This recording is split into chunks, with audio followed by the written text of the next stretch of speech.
Taimtim tayong manalangin. Sa ngalan ng Ama, at ng Anak, at ng Espiritu Santo. Amen. Ama naming mapagmahal, Ikaw ang aming tagapagligtas, liwanag at lakas.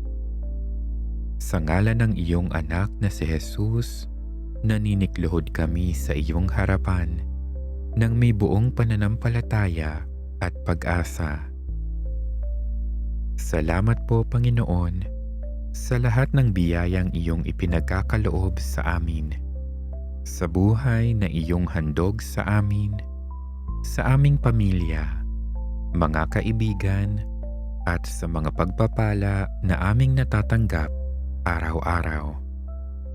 Salamat sa iyong walang hanggang pag-aaruga, sa iyong pagmamahal na hindi nagmamaliw, at sa iyong paggabay na patuloy naming nararamdaman sa gitna man ng mga hamon ng buhay. Maawain naming Panginoon, patawarin mo po kami sa aming mga pagkakasala. Alisin mo ang anumang nakahahadlang sa aming puso upang kami ay maging karapat-dapat sa iyong banal na presensya. Turuan mo kaming magmahal at magpatawad tulad ng iyong wagas na pag-ibig at walang hanggang awa sa amin. Idinudulog namin sa iyo ang aming kalusugan at paggaling, Panginoon. Hipuin mo ang bawat sugat ng aming katawan, isipan at puso. Pagalingin mo po ang aming mga karamdaman, gayon din ang aming mga kapatid na dumaranas ng matinding sakit at pagdurusa. Bigyan mo kami ng lakas at bagong pag-asa upang harapin ang bawat araw ng may tapang at pananampalataya. Pagpalain mo po ang aming pamilya, Panginoon. Panatilihin mo ang pagmamahalan, pagkakaisa at kapayapaan sa aming tahanan. Naway laging manatili ang iyong presensya sa aming buhay at patuloy mo kaming gawing daan ng iyong biyaya para sa iba. Dinudulog din namin ang aming mga pangangailangan sa araw-araw. Bigyan mo kami ng sapat na biyaya para sa pagkain, tirahan at trabaho. Tulungan mo kaming maging matatag sa gitna ng mga hamon at gabayan mo kami upang makapamuhay ng may pag-asa at lakas ng loob. Panginoon, inilalapit din namin sa iyo ang aming personal na intensyon. Sa mga sandaling ito ng katahimikan, kami po ay taimtim na nananalangin para sa mga nais naming hilingin sa iyo.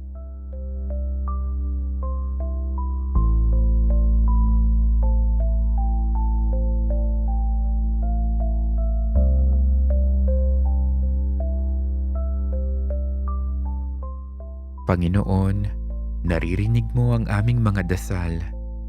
Alam mo ang bawat nilalaman ng aming puso, mga pangarap, takot at pangangailangan. Dinggin mo ang aming mga panalangin ayon sa iyong dakilang kalooban.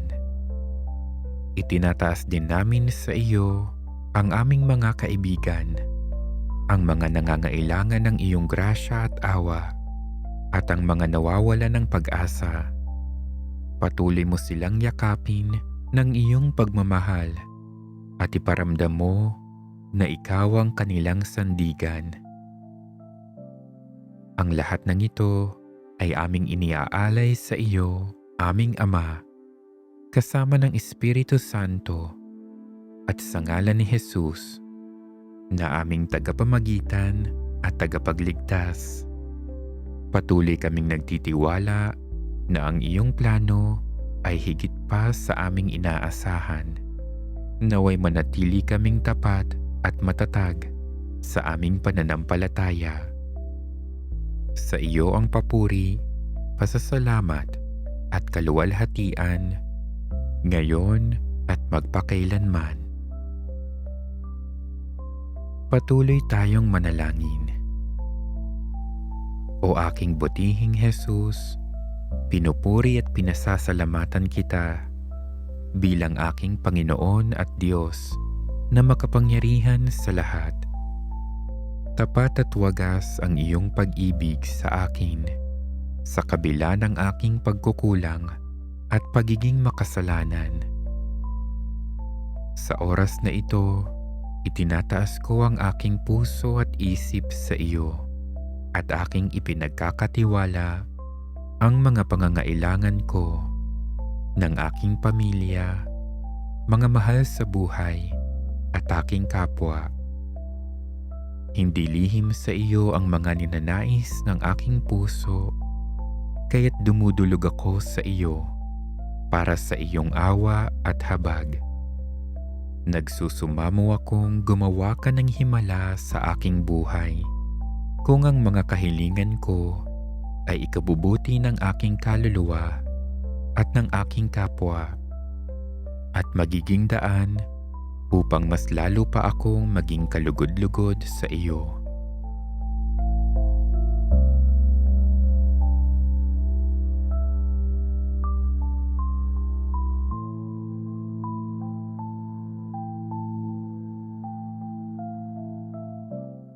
O aking butihing Jesus, tiwala akong walang imposible sa iyo.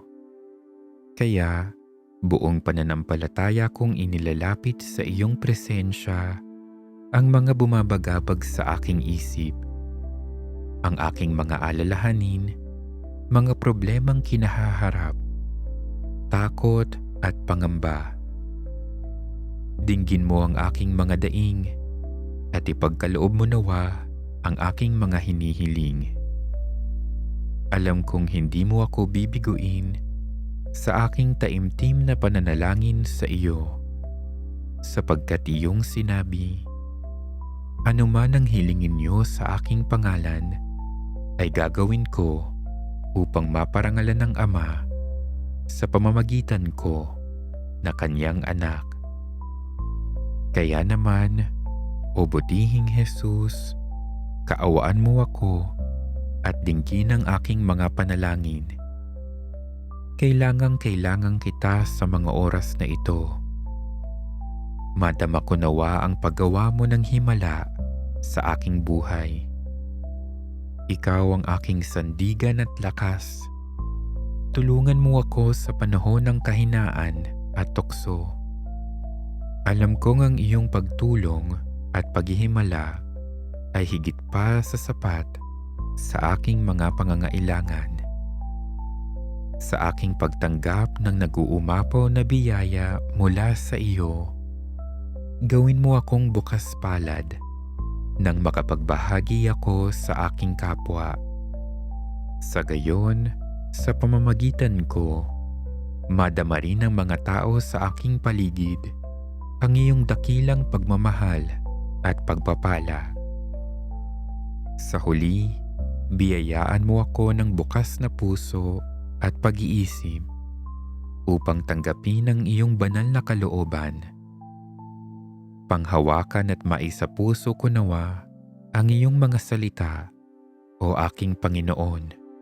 Tulad ng nasusulat, alam ko kung paano ko tutuparin ang mga plano ko para sa kabutihan niyo at hindi sa kasamaan niyo, at plano para bigyan kayo ng pag-asa na magkaroon kayo ng mabuting kinabukasan.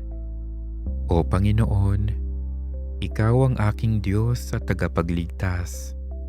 Buksan mo ang aking puso sa iyong mga himala, biyaya at pagpapala. Manatili ka sa aking piling at pakinggan mo ang mithiin ng iyong minamahal na nagpapakumbabang lumalapit sa iyo.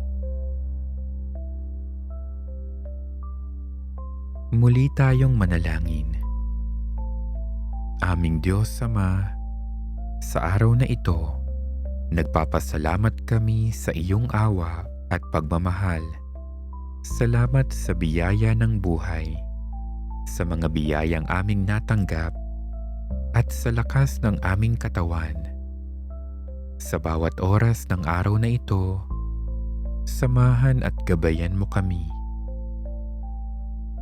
Panginoong Hesus, sa bawat sandali ng aming buhay, turuan mo kaming magmahal ng tapat, maglingkod ng may kababaang loob, at magpatawad tulad ng iyong ginawa para sa amin. Sa gitna ng aming pagkaabala ngayon, ipaalala mo sa amin ang iyong presensya. Kung kami man ay makaranas ng hirap o tukso, bigyan mo kami ng lakas na manatiling tapat sa iyo. Espiritu Santo, sa araw na ito, ibuhos mo sa amin ang iyong liwanag at patnubay. Bigyan mo kami ng karunungan sa aming mga gagawing desisyon at kapayapaan sa gitna ng aming mga alalahanin. Punuin mo ang aming puso ng tapang upang harapin ang mga hamon ng buhay ng may pananampalataya. Aming Diyos, itinataas namin sa iyo ang lahat ng aming mga hangarin at panalangin para sa aming pamilya, mga mahal sa buhay at mga kaibigan. Naway lagi silang ligtas at puno ng pagpapala. Para sa mga may sakit, nawawala ng pag-asa at nalulumbay, bigyan mo sila ng kagalingan, lakas at liwanag ng pag-asa.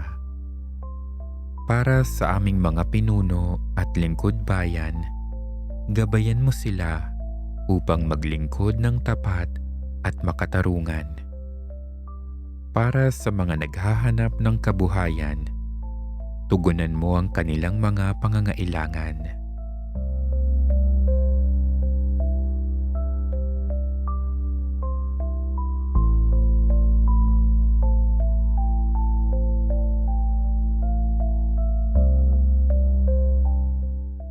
Ama, sa bawat sandali ng araw na ito, naway ang aming gawain ay magbigay ng papuri sa iyo.